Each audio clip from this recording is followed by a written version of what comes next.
Ever get that feeling like you're stuck in your own head, just totally overthinking everything? Oh, yeah, all the time. I think we all do.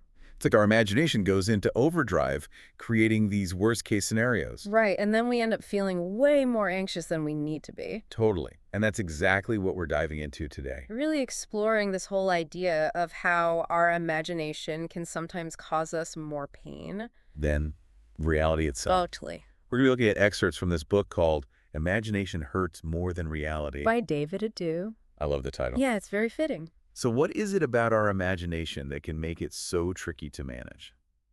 Well, imagination is a powerful tool, right? It helps us with problem solving. Oh, absolutely, like coming up with creative solutions and stuff. Right, but Adu argues that when our imagination runs wild, it can kind of turn against us. Become our own worst enemy. Exactly like he says in the book, we spend days agonizing over conversations that last minutes. Oh my gosh, that is so true. Letting our minds conjure catastrophes that never come to pass. I've been there too many times. I think we all have. It's like that feeling after a job interview.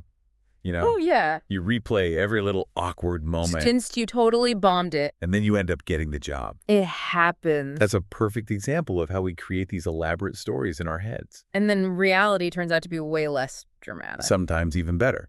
Right. Okay, so if imagination is so useful for problem solving, why do we tend to use it? To imagine the worst. Yeah. Well, one reason is that our minds don't always distinguish between a real threat. And an imagined one. Right, so we get that like heart-racing, palms sweating response. Even when the threat is only in our thoughts. Exactly. Our bodies are reacting as if it's actually happening. Wow. Even though it's just a thought. And then there's these things called cognitive biases. Cognitive biases? Yeah, they're like these mental shortcuts that our brains use. Interesting.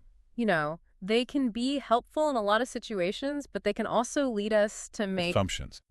negative assumptions without having all the facts. Can you give us an example of a cognitive bias at play? Sure, like confirmation bias, for example. That might make us focus on one slightly negative comment. While ignoring all the positive feedback. Yeah, like we're cherry-picking the evidence to fit our worst-case scenario. It's so true, and that can happen in so many areas of life. It really can, like when we overthink conversations. Especially in the age of texting and social media. Oh my gosh, yes. It's so easy to read into a text message Assuming the worst. when in reality the person might just be busy.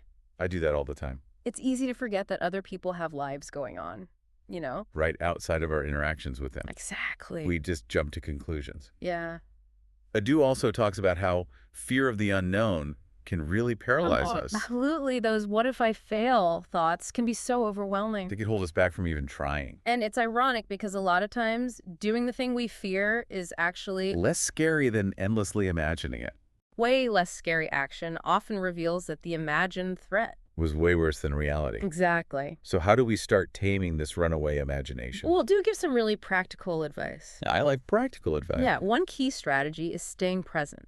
Okay. Focusing on what's actually happening in this moment, rather than dwelling on the past or worrying about the future. Easier said than done sometimes, though. I know, right? But even something simple, like a grounding technique, can help. A grounding technique. Yeah, like noticing 5 things you can see, Okay. 4 things you can touch, 3 things you can hear, and so on. Interesting, bringing ourselves back to the present moment. Yeah. I like that he also talks about challenging our thoughts. Yes, instead of just accepting those negative assumptions. We should question them. Right? Ask yourself, what if it goes well? Shifting the perspective. Exactly. And of course, he emphasizes taking action. Yes, taking action is the most powerful antidote to that fear-driven imagination. Even a small step can make a big difference. It can reveal that the reality wasn't nearly as bad as we thought.